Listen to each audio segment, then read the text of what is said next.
Hello សួស្តីអ្នកនរគ្នាថ្ងៃនេះយើងរៀនអំពីរបៀបនៃការបង្កើតmeeting room មួយនៅក្នុង system GLPI អូខេអញ្ចឹងសូមបញ្ជាក់បន្តិចសម្រាប់ version 10គឺអត់មានទេសម្រាប់ version នេះគឺ version 11ដែលវាមាន built in ស្រាប់ដើម្បីយើងបង្កើត asset បានអូខេអញ្ចឹងយើងចូលទៅកន្លែង setup ហើយយកពាក្យថា asset definition យើងបង្កើតថ្មីមកហើយយើងដាក់ថា meeting room អូខេហើយបន្ទាប់ពីយើងបង្កើតហើយយើងមានពាក្យថា គឺយើង select all មកដើម្បីឲ្យវាប្រើប្រាស់បានដូចជា history ឬក៏ reserve version ផ្សេងៗអូខេហើយសម្រាប់field អញ្ចឹងយើងបង្កើត custom field ថ្មីមួយដាក់ឈ្មោះថា name ដើម្បីឲ្យ meeting room ហ្នឹងឬក៏អីផ្សេងៗដែលយើងបង្កើតហ្នឹងគឺវានឹងចាប់ឈ្មោះនឹងប្រើបានអូខេអញ្ចឹងយើងបង្កើត custom ហើយយើងចុច add ហើយ click save ហើយបន្ទាប់មកនៅក្នុង profile នេះយើង allow profile super admin អញ្ចឹងបើសិនជាអ្នកនរគ្នាមាន profile ផ្សេងៗដែលសម្រាប់ control នៅលើ meeting room អ្នកនរគ្នាអាច allow លើនឹងបានហើយសម្រាប់នៅលើ self service គឺយើង allow ឲ្យប្រើប្រាស់នៅ create ឬក៏ update ឬក៏មើល note អីផ្សេងៗបានអូខេអញ្ចឹងខ្ញុំ select តាមហ្នឹងហើយយើង click save អូខេបន្ទាប់ពីយើង click save យើងចូលទៅលើ asset យើងអត់ទាន់មានឃើញអីទេហើយយើងត្រូវ log out មួយសិនហើយ log in វិញយើងនឹងឃើញនៅក្នុង asset ហើយយើងនឹងឃើញពាក្យថា meeting room ដែលយើងទៅបង្កើតមិញហ្នឹងអូខេយើង click វាមកយើងបង្កើតថ្មីមួយចុចពាក្យថា add ហើយសម្រាប់ name យើងដាក់ថា meeting room 001យ៉ាងមកអូខេអញ្ចឹងសូមបញ្ជាក់តិចអាហ្នឹងគឺมันប្រកាន់ថា meeting room ឬក៏អីផ្សេងៗនេះអ្នកគ្នាអាចបង្កើតជា LAN booking car ឬក៏ booking ផ្សេងៗណាយើងអាចបង្កើតបានអូខេអញ្ចឹងខ្ញុំបង្កើតថ្មីមួយមកដាក់ពាក្យថា status ដាក់ថា active អញ្ចឹងយើងប្រើប្រាស់សម្រាប់វាបាក់ពាក្យថា active អូខេហើយ location គឺខ្ញុំបង្កើត location ថ្មីមួយខ្ញុំដាក់តែពាក្យថា head office ចឹងមក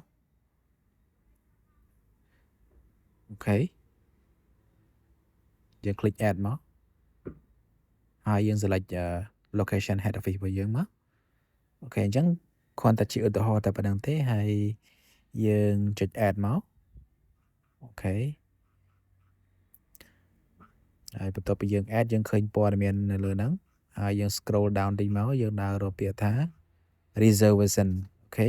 អញ្ចឹងសម្រាប់ reservation យើងត្រូវ authorize ដើម្បីឲ្យប្រើប្រាស់បានអូខេអញ្ចឹងគឺកន្លែង reservation គឺយើងអាច allow ឲ្យអ្នកទាំងអស់អ្នកដែលប្រើប្រាស់ ticket ហ្នឹងគឺគាត់អាច book ជា schedule បានអូខេអញ្ចឹងយើងឃើញនៅក្នុងហ្នឹងយើងចូលពាក្យថា tool ហើយយើងចូលពាក្យថា reservation អូខេឥឡូវយើងឃើញ meeting room 001យើងគឺបាន appear ហើយយើង click book មកអូខេយើង view all មក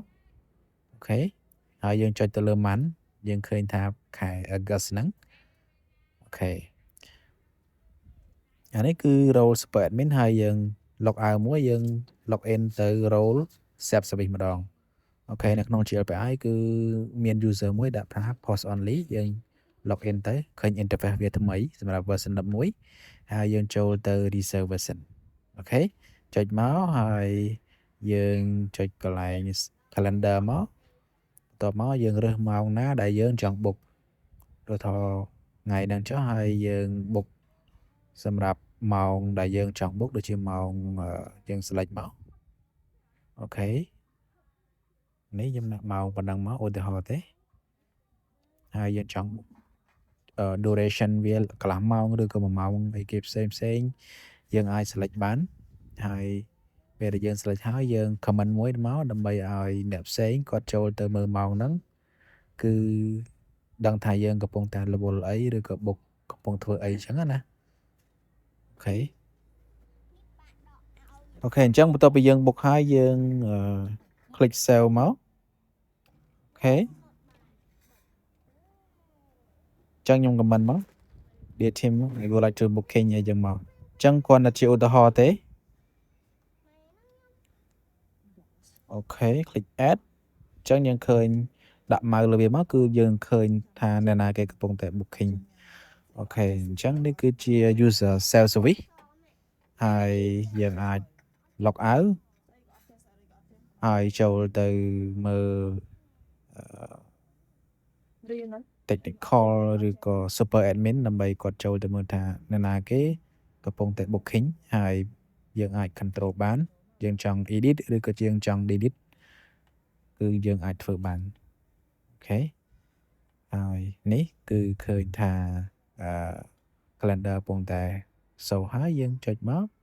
យើងមាន calendar មួយដែលកំពុងតែ book អូខេហើយយើងអាច click ទៅមើល detail ទៅតើ user ណាកំពុងតែ book ហើយ book រយៈពេលប្រហែលម៉ោងប្រហែលនាទីហើយយើងអាច edit ឬក៏ delete អីផ្សេងៗបានដូចគ្នា